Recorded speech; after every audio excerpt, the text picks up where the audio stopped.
요나 2장 명하심에라는 제목으로 말씀 전하겠습니다.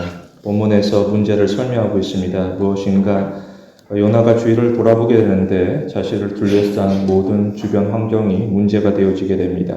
특별히 사람들은 그릇된 것을 쫓아가게 되는데 이에 대해서 요나가 죄악의 유혹을 받게 됩니다. 어떠하느냐 8절에 보게 되면 사람들이 우상을 섬긴다라고 알리고 있습니다. 우상의 특징이라는 것은 대략 두 가지입니다. 먼저 우상은 헛되다. 안개와 같이 있는 듯 보이나 사라지게 되는 허무한 삶을 유도하게 됩니다. 그리고 우상이라는 것은 거짓되어지게 됩니다. 여기서 거짓되다라는 것은 무가치하다라는 뜻입니다. 이 단어가 10계명에도 기록되어지게 되는데 뭐라고 하느냐? 3계명에 보게 되면 하나님의 이름을 망령되이 거짓되이 일컫지 말라라고 알리고 있습니다.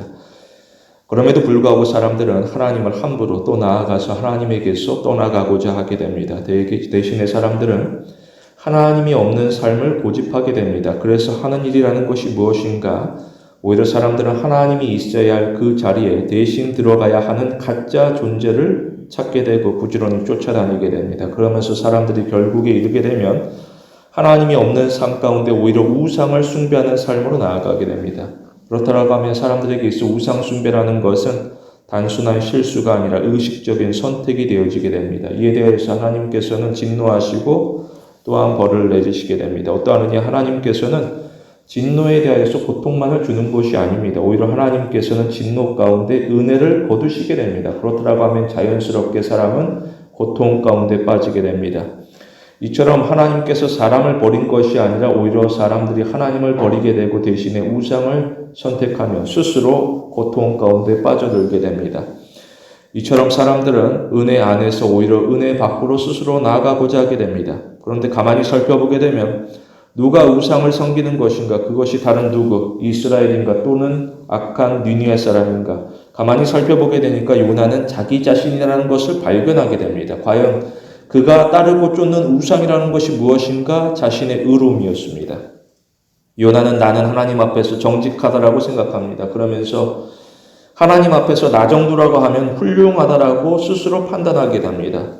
왜 그러하느냐? 나는 개인의 성공을 위하여서 노력한 적이 없고 오히려 나라와 민족을 위하여서 또한 하나님이 택하신 이 백성을 위하여서 수고하고 노력하게 됩니다. 이런 관점에서 요나는 니느웨로 가기를 거부하게 됩니다. 오히려 요나는 자신을 희생시키면서 다시스로 가고자 하게 됩니다. 요나가 보기에 니느웨 사람들이라는 것은 악한 자들입니다. 그들은 이스라엘을 위협하였고 또한 이스라엘을 약탈하게 됩니다. 그들에게 있어서 변화의 조짐이라는 것은 보이지 아니하게 됩니다. 오히려 그들은 세월이 흘러가도 여전히 악한 일을 행하게 되는 마치 강도와도 같은 자들입니다.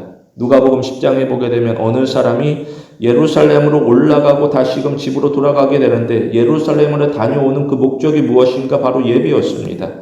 오고 가는 그 길이 험난하다라고 할지라도 그 마음 가운데 예배에 대한 간절함이 있고 하나님을 향한 경외심이 있습니다. 그래서 그는 멀고 먼 길을 떠나서 예배를 드리고 예배를 마친 이후에 또다시 집으로 돌아오게 됩니다. 그런데 집으로 돌아오는 길에 악한 강도떼를 만나게 되는데 그들은 아무 이유 없이 때리고 또한 거의 죽을 지경에 버려두고 떠나가게 됩니다. 요나가 이와 같은 심정입니다. 나는 하나님 앞에서 충성합니다. 그런데 세상 가운데 피해를 입는 피해자로서 살아가고 있습니다. 그리고 악한 강도떼는 누구냐? 저 니느웨 사람들로 그들은 가해자에 해당되어지게 됩니다. 피해자의 입장에서는 나를 거의 죽을 지경에 만들어둔 이 가해자 니느웨를 도저히 살려둘 수가 없습니다. 오히려 그들은 벌을 받아야 될 것이고 이로써 정의가 실현되어질 것입니다. 그런데 하나님께서는 오히려 나를 보내어서 저 니느웨 사람들을 살려주고자 노력하게 됩니다. 그러자 요나가 화가 나게 됩니다. 니느웨는 오로지 이기적이어서 다른 나라를 짓밟고 오히려 그들 가운데 약탈하여서 자신의 배만 채우고자 노력하게 됩니다. 이러한 사람들은 세상 가운데 해로울 뿐으로써 멸망당하는 것이 마땅하다라고 생각되어지게 됩니다. 그런데 이러한 생각 가운데 속에서 오히려 요나가 더 큰 고통을 겪게 됩니다. 그가 폭풍을 만나게 되고 물속에 뱃속에 갇히게 되는데 매 순간 죽음이 예상되어지게 되는, 그러나 아직도 살아있음에 참 숨막히는 순간순간을 버티고 있습니다. 이게 과연 무슨 말인가?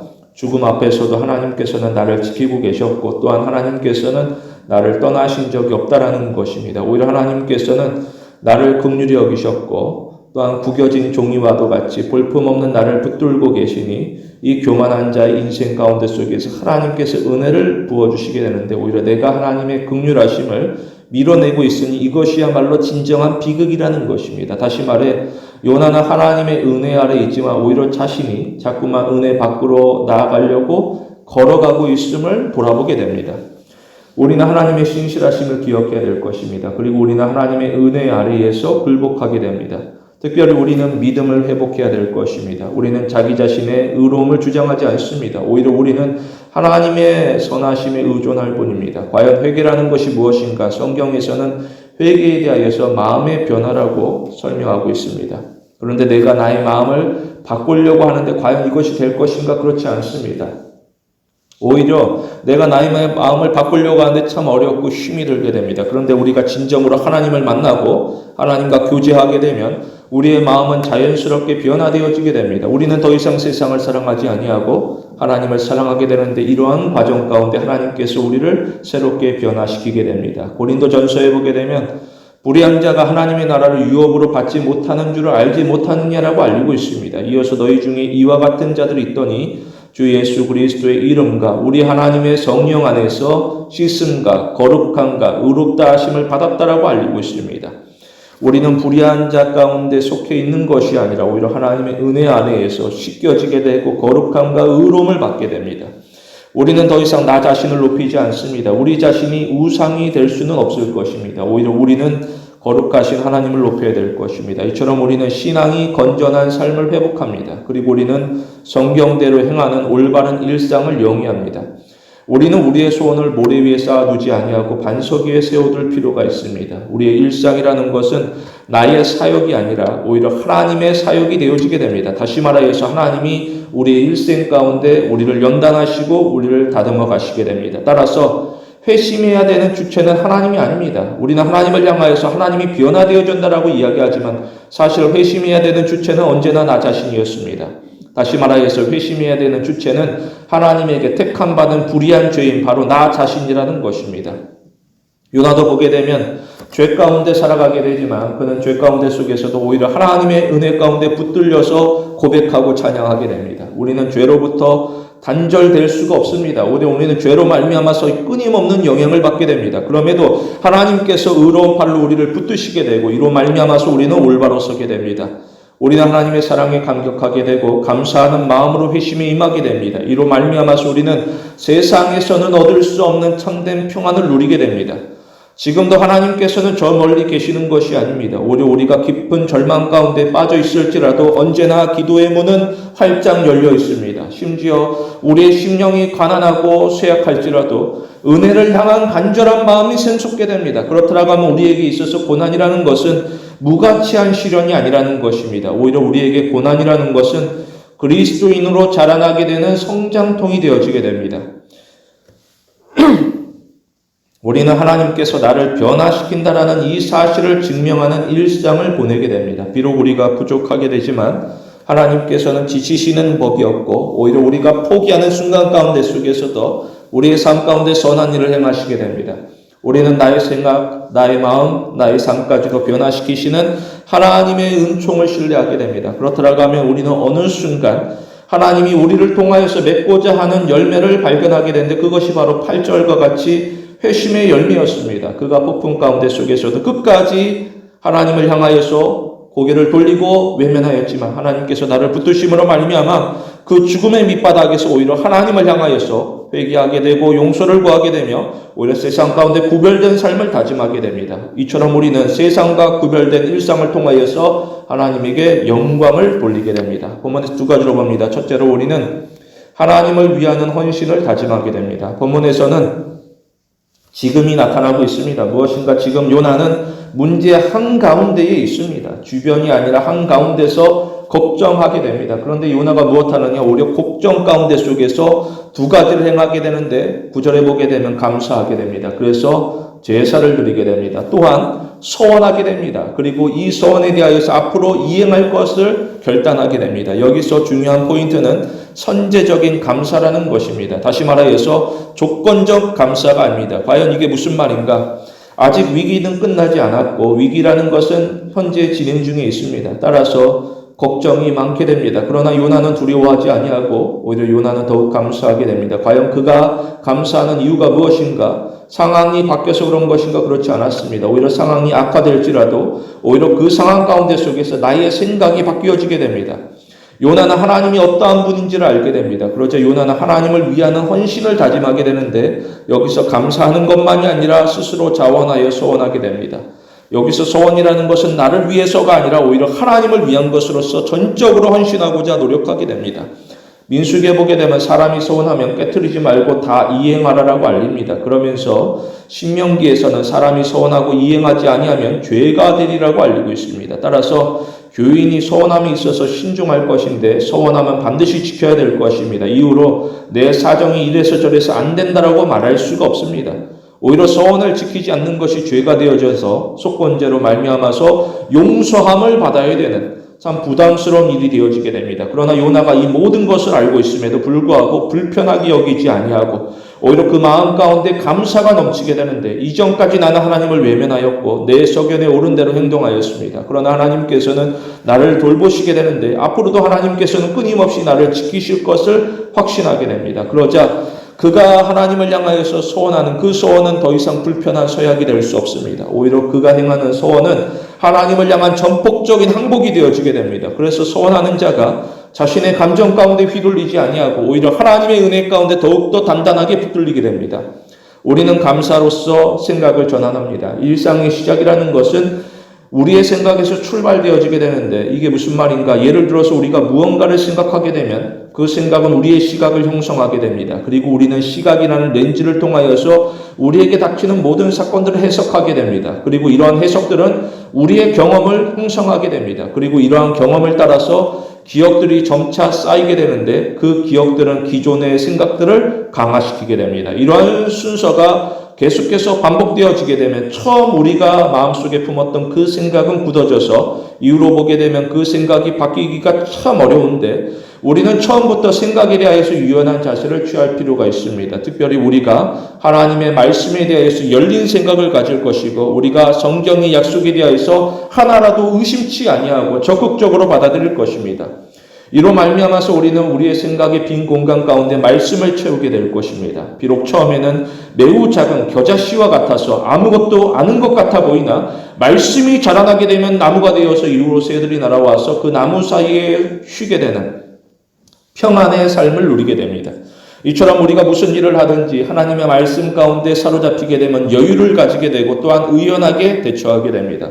그런데 누가 처음부터 이러한 결과를 예상할까? 그러지는 않습니다. 우리가 하나님의 말씀 가운데 순종하려고 하지만 때때로 붙어닥치는 여러 가지 환난 가운데 속에서 힘이 들게 됩니다. 그러나 우리가 꾸준하게 하나씩 실천하게 되면 결국에 이르게 되면 반드시 결실을 맺게 됩니다. 이로써 우리는 더 이상 나의 계획 가운데 머물러 사는 삶이 아니라 오히려 하나님의 계획까지 뻗쳐나아가는 삶을 살아가게 됩니다. 그리고 특별히 우리는 성경이 약속하는 대로 30배, 60배, 100배의 결실을 맺는 삶을 살아가게 됩니다. 우리는 누가 나의 삶의 주인인지를 명확히 해야 될 것입니다. 우리는 나의 삶의 주인이 더 이상 내가 아니라 하나님이라는 사실을 고백하게 됩니다. 우리는 단지 피조물에 불과합니다. 그리고 하나님은 나의 창조주 되심을 인정합니다. 우리는 나를 지으신 하나님에게 마땅한 순종을 올려드려야 될 것입니다. 우리가 하나님에게 순종하는 것은 즐거운 여정으로서 예배와 헌신을 통하여서 하나님을 향하는 사랑을 끊임없이 표현하게 됩니다. 오래전 이스라엘이 애굽 아래에서 어떠하느냐? 이스라엘이 애굽 안에 머물기를 원하였지만 그들의 삶이라는 것은 그저 노예로서 일하는 것이었습니다. 노예로서 일할 때 그들에게 있어서 기쁨은 없고 오히려 불만으로 가득 차게 됩니다.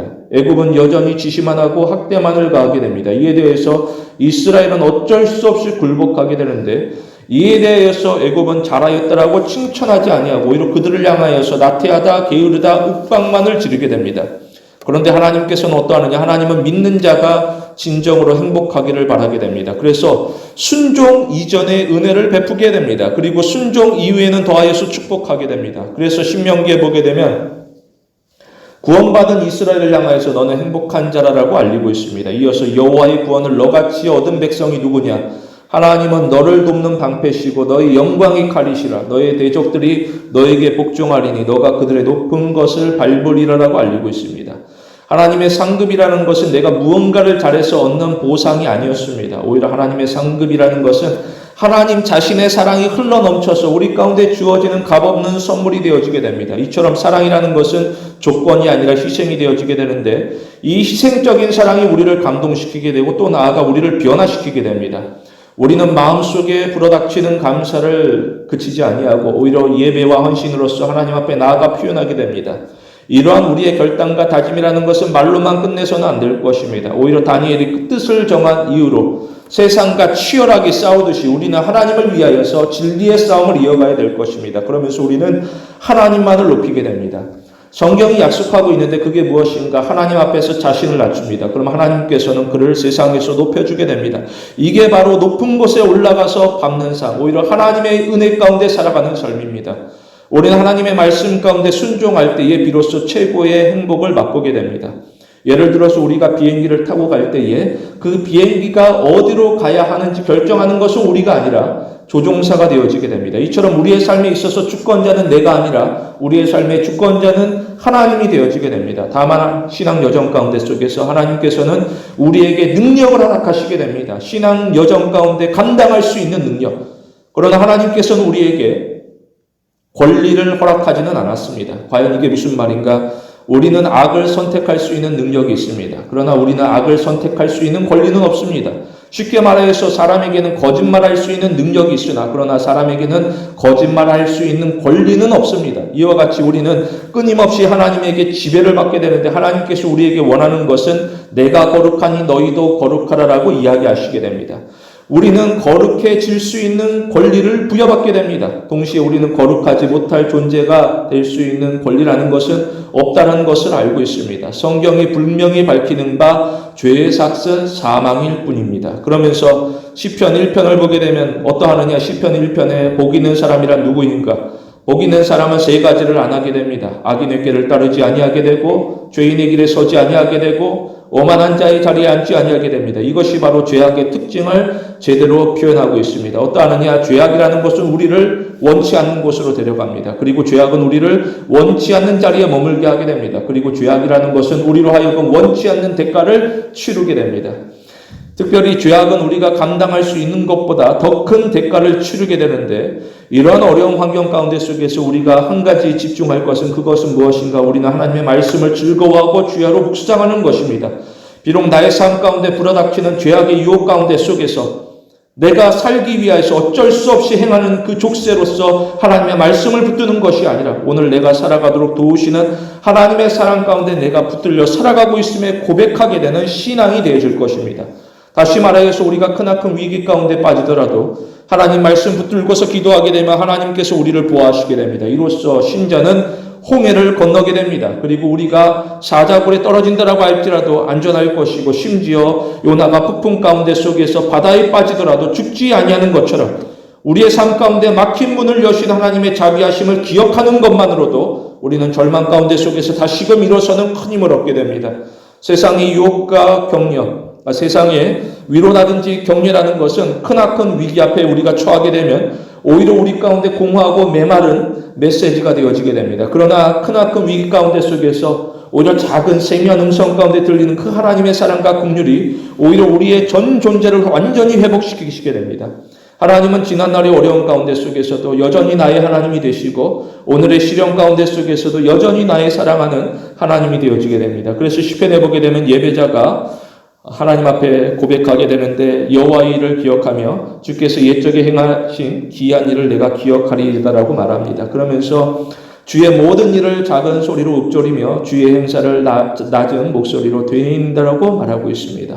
세상 가운데 속에서 마치 거인 앞에 선 아주 작은 메뚜기처럼 내가 세상 가운데 참 볼품없다. 그렇지만 내 안에 그리고 내 곁에 함께 하시는 전능하신 하나님이 나와 역사하시고 이끌어 주심에 내가 작은 목소리로 되뇌이고 고백하는 거, 그거 하나님께서 들으시고 하나님께서 우리 가운데 은혜를 더하시게 되는데, 우리가 우리의 생각 가운데 해야 될 일은 그저 하나님께서 하신 일을 기억할 것이고 또한 입술로서 앞으로 하나님이 하실 일을 되뇌이는 것입니다. 이처럼 우리가 뒤를 돌아보면서 추억하지만 동시에 앞을 바라보면서 꿈을 꾸게 됩니다. 오직 하나님만이 역사의 주관자가 되셔서 우리의 과거, 우리의 현재, 우리의 미래까지 책임지시게 됩니다. 따라서 우리는 세상의 다양한 소리 가운데 따라서 쫓아가는 것이 아니라 하나님 곁에서 우리가 도망치는 삶이 아니라 오히려 진리를 따라서 성경의 약속을 따라서 하나님에게 충성하기를 갈망해야 될 것입니다. 둘째로 우리는 구원하시는 하나님을 따릅니다. 본문에서는 확신을 고백하고 있습니다. 무엇인가 요나는 지금 구원을 확신하게 됩니다. 나는 죽지 않을 것이고 이것이 나의 삶의 끝이 아니라는 것입니다. 비록 내가 나 자신을 구할 수는 없을 것입니다. 그리고 다른 사람도 나를 구할 수는 없습니다. 그 물속에 뱃속에, 그리고 그 깊은 바다 가운데 누가 찾아와서 나를 건져줄 것인가. 나 스스로도 이런 어려운 환경 가운데 속에서 뚫고 나아갈 힘이 없습니다. 이 사실을 알고 있고 또한 이 사실을 인정하게 됩니다.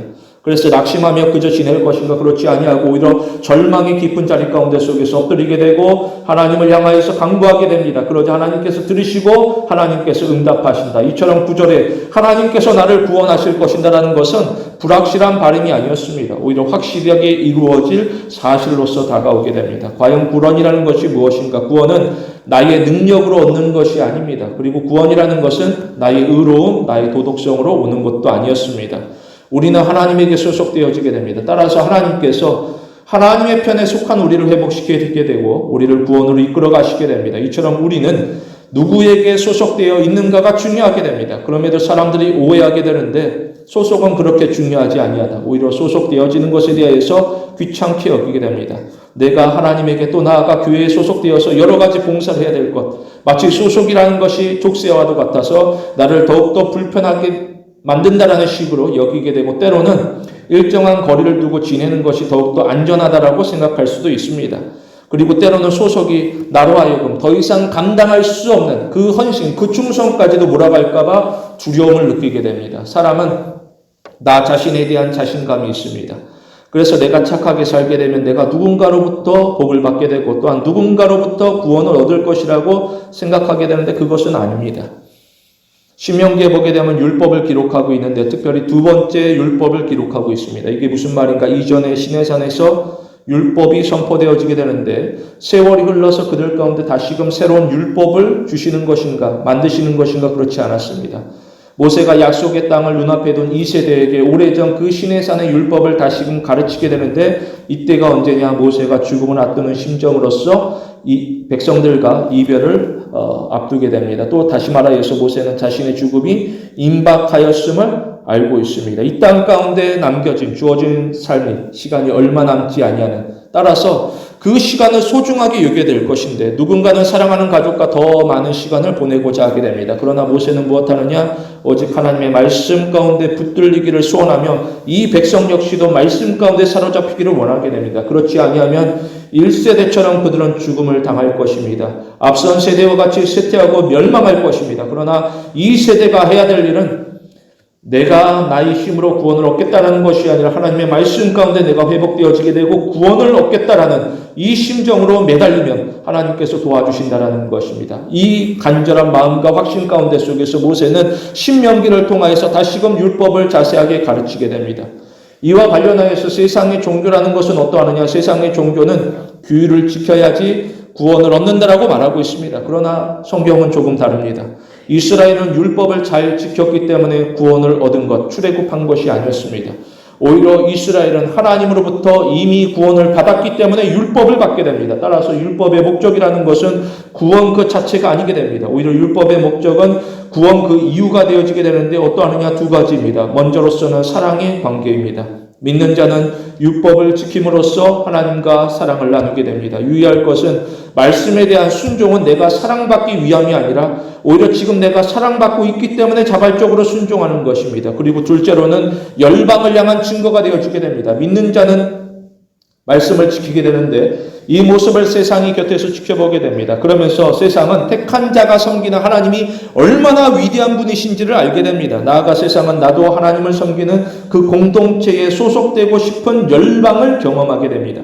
이처럼 우리가 말씀 가운데 순종함으로써 우리를 인도하시는 하나님을 힘있게 증언하게 됩니다. 돌아보게 되면 왜 하나님께서 이스라엘을 선택한 것인가? 그들이 뛰어나서인가? 그렇지 않았습니다. 오히려 그 반대로서 그들은 매우 연약하게 됩니다. 무가치한 존재, 세상 가운데 노예로서 살만한 가치가 없는 자, 오히려 그들을 멸망하기 위하여서 힘을 다해서 애굽이 짓누르게 됩니다. 그러나 하나님께서는 그들을 긍휼히 여기시게 되는데, 이처럼 하나님께서는 조건을 제시하면서 그들과 협상한 것이 아니라 그저 조건 없이 그들을 도와주시게 되는데, 이로 말미암아서 선택받은 자를 향한 하나님의 진정 어린 사랑을 나타내고 있습니다. 만일 조건 때문에 누군가를 도와주었다, 그것은 사랑이 아니라 오히려 비즈니스 관계일 뿐일 것입니다. 그러나 진정한 사랑은 조건과 상관없이 오히려 그 상대방 그 자체만으로도 기뻐하게 됩니다. 특별히 하나님께서는 자격 없는 자에게 풍성한 사랑을 부여하시게 되는데, 이처럼 우리가 받은 사랑이 하나님의 주권적인 선물이 되어지게 됩니다. 부모가 자녀를 위하여서 자신의 모든 것을 쏟아붓는 것처럼 하나님께서는 우리를 향하여서 모든 것을 쏟아부으시게 됩니다. 우리는 하나님에게 은혜 받으면서 하나님께서 지금 잘못하고 있다, 이래서는 안 된다, 함부로 이야기하지 않습니다. 그리고 우리는 어떠한 나의 실패 가운데 속에서도 하나님의 사랑으로부터 끊어질까 봐 두려워하지도 않습니다. 여전히 하나님께서는 무조건적인 사랑으로 우리를 돌보시게 되는데, 우리는 하나님 안에서 비로소 궁극적인 소망을 발견하게 됩니다. 그렇다고 하면 진정한 믿음이라는 것은 무엇인가? 믿음은 문제가 모두 다 해결된 이후에 하나님을 향하는 박수 소리로서 나타나는 것이 아닙니다. 오히려 믿음이라는 것은 우리가 여전히 캄캄한 어둠 가운데 있을지라도 하나님을 향하여서 내 원대로 마시고 아버지의 원대로 하옵소서라고 하는 아주 작은 간구로서 나타나게 됩니다. 우리는 내가 하나님에게서 변함없이 사랑받고 있다는 사실을 잊지 아니할 것인데, 이것이 바로 곧 우리의 정체성이 되어지게 됩니다. 당시 이방 나라의 정체성이라는 것은 자신의 힘과 업적이었습니다. 내가 무엇을 행하였느냐? 성을 쌓게 되고 자신의 강함을 증명하고자 노력하게 됩니다. 때로는 사람을 약탈하고 죽이는 잔인한 일을 서슴지 아니하게 되는데, 그것이 바로 니느웨의 방식이었습니다. 그러나 이스라엘은 독특하게 되는데, 이스라엘이 해야 될 일은 무엇인가? 나의 힘과 업적을 자랑하는 것이 아니라 내가 하나님에게 사랑받고 있음을 노래하게 됩니다. 이것이 오늘의 본문의 사건이고 본문의 고백이 되어지게 됩니다. 내가 어려움 가운데 있지만 나는 하나님에게 사랑받고 있습니다. 이것은 곧 세 가지 은혜를 나타내고 있습니다. 무엇인가? 첫째로서는 구조하시는 은혜, 둘째로서는 용서하시는 은혜, 셋째로서는 회복하시는 은혜입니다. 이처럼 이스라엘 그리고 요나는 내가 하나님에게 택함 받은 백성이 된 것은 나의 노력이 아니라 은혜의 결과임을 고백하게 됩니다. 요나가 고통을 거치면서 이 사실을 기억하게 되고 이 사실 가운데 감사하게 됩니다. 우리는 고난받는 것에 대하여서 두려워하지 않습니다. 오히려 우리가 고난받을 권리를 빼앗기는 것이 가장 심각한 형태의 불친절이 되어지게 됩니다. 다시 말하여서 신앙 여정 가운데 아무런 고난이 없다라는 것은 우리와 하나님 사이에 완전히 단절되었음을 의미하게 됩니다. 오죽하면 대적도 관심이 없어서, 대적은 믿는 자에 대하여서 우는 사자와 같이 달려들게 되는데 믿지 아니하는 자에 대하여서는 알아서 멸망하도록 내버려두게 되는 것. 그래서 고통 없는 삶에 대해서 우리는 기대감을 가지는 것이 아니라 오히려 두려워해야 될 것입니다. 그러나 하나님께서는 요나에 대한 기대감을 가지고 계셨고, 요나에 대하여서 그가 하고 싶은 대로 내버려두지 아니하시고 스스로 간섭하시게 되는데, 하나님께서는 요나에게 두 번째 기회를 다시금 허락하시게 됩니다. 앞서 1장에서 하나님께서 너는 이느라 저 큰 니느웨 성읍으로 가서 그것을 쳐서 외치라고 이야기하시게 되는데, 이에 대하여서 거부함으로 말미암아서 어려움에 빠지게 됩니다. 그러나 3장에 가게 되면 하나님께서는 두 번째로서 너는 일어나 저 큰 성읍 니느웨로 가서 내가 너에게 명한 바를 그들에게 선포하라라고 이야기하시게 됩니다. 우리가 전할 메시지라는 것은 무엇인가? 우리가 전할 메시지는 그들이 받을 사랑만이 아니었습니다. 우리가 전할 메시지는 내가 이미 받은 사랑이 되어지게 됩니다. 내가 받은 사랑 가운데 가슴이 뜨거워지게 되면 우리는 새로운 날을 바라보며 사모하게 됩니다. 우리는 구원받은 자로서 더 이상 자신의 뜻대로 살아가지 않습니다. 오히려 우리는 하나님께서 주시는 구원의 감격을 누리며 하나님의 뜻대로 살기를 소원하게 됩니다. 우리는 하나님을 배제한 이기적인 계획을 중단합니다. 사람의 진짜 문제라는 것은 완벽한 계획이 아닙니다. 오히려 사람의 진짜 문제는 하나님을 배제한 계획, 실천적인 무신론에 있습니다. 이러한 사람들이 하는 일은 무엇인가? 그들은 자신의 달력을 꺼내서 시간을 정해놓습니다. 그리고 자신의 지도를 꺼내서 장소를 결정합니다. 그리고 그들은 자신의 지식을 따라서 방법과 결과를 예상하게 됩니다. 그러면서 사람이 내일에 대한 죄악된 자만심을 나타내게 됩니다. 이처럼 사람이 하나님께서 정하신 니느웨가 아니라 내가 정한 다시스로 가고자 노력하게 됩니다. 그러나 우리는 하나님의 손에 붙들리게 되는데 우리가 전할 복음이라는 것은 그저 단순합니다. 구원은 사람에게 속한 것이 아니라 하나님에게 속하였다. 이처럼 구원은 사람의 업적, 도덕적 성취의 결과물, 나의 의로움이 아니라 하나님을 만난 자만이 누리게 되는 은혜의 상급이라는 것을 고백하게 됩니다. 구원의 때라는 것은 늦은 시기라는 것이 없습니다. 고린도후서에 보게 되면 보라 지금은 은혜 받을 만한 때요 보라 지금은 구원의 날이라고 알리고 있습니다. 이처럼 언제나 지금을 강조하고 있습니다. 사람에게 있어서 지금은 아직도 소망이 있습니다. 우리는 성경의 진리를 지금 증거하고 성실하게 전파할 것입니다. 이것이 우리에게 주어진 소명이 되어지게 됩니다. 우리는 내가 받은 하나님의 은혜에 대하여서 복음 전파로서 응답할 것입니다. 우리는 우리가 가진 모든 것이 하나님을 높이는 데 있어서 녹동적으로 쓰이기를 간구하게 됩니다. 특별히 우리는 우리가 가진 가장 귀한 보화, 다시 말하여서 우리의 인생을, 우리의 일생을 하나님을 위하여서 올려드릴 것을 다짐하고 결심합니다. 우리 모두 하나님의 은혜 가운데 합당한 삶을 사는 성도 되길 원합니다. 10절에 보게 되면 하나님께서 명령하시게 되는데 드디어 물고기가 요나를 토해내는데 그 자리는 더 이상 바다가 아니라 육지가 되어지게 됩니다. 이게 무슨 말인가? 물고기는 폭풍을 헤치며 쉬지 아니하고 헤엄치게 됩니다. 이처럼 요나는 물고기 뱃속이라고 하는 제자리에 있는 것이 아니었습니다. 오히려 요나는 물고기를 따라서 하나님의 목적지를 향하여서 주가 인도하시는 대로 달려가고 있었습니다. 이후로는 이제 요나 차례가 되어지게 됩니다. 요나 역시도 말씀에 순종해야 될 것입니다. 그래서 니느웨 백성까지도 하나님께서 정하신 목적지로 인도해야 될 것입니다. 요나가 이 물고기보다 미련해서는 안 될 것입니다. 돌아보게 되면 9절의 신앙 고백이라는 것은 헛되지 아니한 실제의 삶이 되어질 것입니다. 여기서 육지라는 것은 출애굽기에서 홍해를 건너 도착한 그 마른 땅과 같은 단어로서 표현되어지게 됩니다. 다시 말하여서 요나는 죽음의 바다를 지나갔고 하나님의 은혜 가운데 생명의 땅으로 옮겨지게 됩니다. 따라서 요나는 하나님의 은혜에 합당한 삶을 살아가야 될 것입니다. 우리는 신앙을 리모델링합니다. 우리가 알리는 세 가지인데 성경은 우리에게 세 가지 과제를 요청하고 있습니다. 그게 무엇인가? 첫째로서는 신앙의 성장입니다. 우리는 어린아이의 신앙에서 벗어나서 단단한 음식을 먹는 성숙함을 갖춰야 될 것입니다. 둘째로는 공동체의 돌봄이 되어지게 됩니다. 우리는 약한 자를 붙들며 함께 신앙 경주를 완주하는 공동체를 회복해야 될 것입니다. 셋째로는 세상에 대한 올바른 분별력입니다. 우리는 날성 검과 같은 말씀으로써 세상을 분별할 것입니다. 그 시작은 언제나 하나님에 대한 올바른 지식입니다. 세상의 사람들은 여전히 하나님에 대하여서 오해하고 또한 죄악된 세상을 하나님의 탓으로 돌리는 경향들이 있습니다. 그러나 하나님께서는 자비하셔서 오히려 심판의 지연은 하나님의 인자하심을 나타내는 가장 확실한 증거가 되어지게 됩니다. 특별히 우리가 어떠하느냐? 하나님께서는 우리의 실패가 마지막이 되지 아니하시게 됩니다. 우리가 하나님 앞에서 마음을 돌이키게 되면 언제든지 하나님께서는 새로운 기회를 허락하시게 되는데 우리는 하나님께서 주시는 기회를 헛되이 흘려보내지 않습니다. 오히려 우리는 순종의 발걸음을 내딛게 됩니다. 사람들을 관찰하면 어떠하느냐? 사람들을 보게 되면 사람들은 오직 하나님만이 줄 수 있는 것을 추구하고 있습니다. 사람들이 평안을 추구합니다. 그런데 평안은 하나님 안에서만 주어지게 됩니다. 그리고 사람들은 삶의 의미를 찾게 됩니다. 그러나 삶의 의미라는 것은 오직 하나님 안에서만 발견되어지게 됩니다. 이처럼 사람들은 하나님만이 줄 수 있는 것을 찾아서 세상을 두루다니며 헤매게 됩니다. 다시 말해서 사람이 하나님께서 이미 주시는 은혜를 누리면서도 동시에 온 힘을 다하여서 하나님으로부터 도망가고자 하게 됩니다.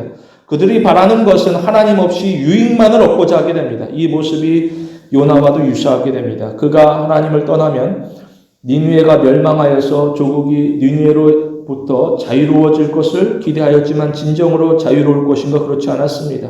오히려 이스라엘이 후에 보게 되면 불순종함으로 말미암아서 바벨론의 포로가 되어지게 됩니다. 그런데 그들이 어떻게 다시금 고국으로 돌아올 수 있느냐? 그것은 다른 무엇이 아니라 하나님의 은혜였습니다. 하나님께서 은혜 부어주시게 되면 다시금 새롭게 일어서게 됩니다. 우리는 하나님에게 매달립니다. 감사한 것은 택함받은 자는 하나님의 사랑으로부터 도망칠 수 없다라는 것입니다. 왜 그러느냐? 선한 목자 하나님께서 우리를 친히 찾아 나서기 때문입니다. 우리는 타락한 본성을 가지고 있습니다. 그리고 우리는 이 땅 가운데 죄악의 유혹에 노출되어지게 됩니다. 그러할 때마다 우리는 실족하여서 넘어지는 경우들이 있습니다. 그때마다 하나님께서는 우리를 지키시게 되는데, 특별히 하나님은 우리를 죄와 사망에서 건지시기 위하여서 예수님의 손에 붙들리는 삶을 허락하시게 됩니다. 우리의 현실이라는 것은 폭풍 속 물고기의 뱃속과도 같습니다. 이에 대하여서 예수님께서 후에 말씀하시기를 요나보다 더 큰 이가 여기 있다라고 이야기하시게 됩니다. 과연 이게 무슨 뜻인가? 요나는 불순종하였습니다. 그래서 요나는 자기 죄로 말미암아서 바다 가운데 던져지게 됩니다. 그러나 예수님께서는 순종하셨습니다. 그래서 예수님은 죄가 없으심에도 불구하고 십자가에 달리시게 됩니다. 그리고 비록 요나는 자신의 죄 때문에 물고기 뱃속에 갇히게 됩니다. 그러나 예수님께서는 우리의 죄로 말미암아서 우리의 죄 때문에 죽음 속에 들어가시게 됩니다. 그리고 요나는 죽음 직전에 건짐을 받게 되는데, 예수님께서는 실제로도 죽으셨지만 오히려 실제로 부활하시게 되는, 영원토록 우리 가운데 살아나게 되는 부활의 첫 열매가 되시게 됩니다. 다시 말하여서 요나는 내려감을 통하여서 구원을 받았다라고 하지만 오히려 예수님께서는 내려감을 통하여서 구원을 이루시게 됩니다. 우리는 주님의 희생적인 사랑 안에서 겸손하게 됩니다. 이러한 관점에서 우리에게 있어서 복음이라는 것은 무엇인가? 복음은 우리에게 더 노력하라고 말하지 않고 있습니다. 오히려 복음은 우리로 하여금 더 감사하라고 외치고 있습니다. 복음은 나쁜 사람을 좋게 만드는 것이 아닙니다. 오히려 복음은 죽은 사람을 살리는 것이 되어지게 됩니다. 우리는 내가 받은 하나님의 사랑에 대해서 침묵하지 않습니다. 진리전쟁이라는 것은 적과 제대로 맞서 싸우는 것을 가리키고 있습니다. 우리는 내가 맞서 싸워야 될 대상이 누구인지 알고 있습니다. 그리고 우리는 왜 싸워야 되는지를 이해합니다. 그리고 우리는 어떻게 견디며 승리할 것인지도 알고 있습니다. 이 모든 것을 복음이 설명하고 있습니다. 우리는 거짓과 진실을 구분합니다. 그리고 우리는 어지러운 세상 가운데 속에서 구원이 하나님에게 속해 있음을 선포하게 됩니다. 이것은 신학적 진술이 아니라 오히려 나에게 임한 구원에 대하여서 감격하면서 터져나오는 간절한 외침이 되어지게 됩니다. 우리는 하나님에게 주파수를 맞춥니다. 예를 들어서 라디오가 들리는데 그 라디오를 껐다. 그래서 음악이 멈추는 것인가? 그렇지 않습니다. 주파수를 맞추지 않았기 때문에 듣지 못하는 것뿐입니다. 계속해서 소리와 음악은 흘러가게 됩니다. 이처럼 우리 가운데 하나님께서 말씀하시게 되는데, 우리가 외면하게 되면 들리지 아니할 것이나 우리가 하나님에게 집중하게 되면 하나님의 음성이 들리게 됩니다. 우리는 하나님에게 집중하는 시간을 가져야 될 것입니다. 그러나 때때로 이 땅의 고통이 우리를 방해하게 됩니다. 그리스도인에게 있어서 고난이라는 것은 종교적 박해만이 아닙니다. 오히려 두 가지가 되어지게 되는데, 먼저로서는 피조물의 굴복입니다. 죄 아래서 모든 피조물들이 신음하듯이 우리는 이 땅 가운데 속에서 신음하는 삶을 살아가게 됩니다. 그리고 일상 속의 십자가입니다. 타락한 세상에서 겪는 고통은 주님을 위하여서 인내하는, 또 견뎌내는 과정으로서 우리가 승화시킬 것입니다. 이로 말미암아서 우리는 주님과 날마다 교제하는 삶을 살아갑니다. 우리는 죄악된 현실에서 더 이상 도피하지 않습니다. 그리고 내가 만든 이상적인 낙관주의에 빠지지 않습니다. 우리는 하나님에게 소속되어 있음에 감사합니다. 따라서 우리는 죽은 자 같으나 살아있고 근심하는 자 같으나 항상 기뻐하는 그리스도인의 일상을 살아갑니다. 이 땅의 고난이라는 것은 작간일 것이나 이 고난은 장차 우리에게 주어질 크고 영화로운 기쁨으로 나아가는 과정이 되어지게 됩니다. 그렇다고 하면 우리는 우리에게 주어진 날들을 소중하게 다룰 것인데, 하나님께서 나보다 더 나를 아셔서 우리를 올바른 길로 이끌어 가시게 됩니다.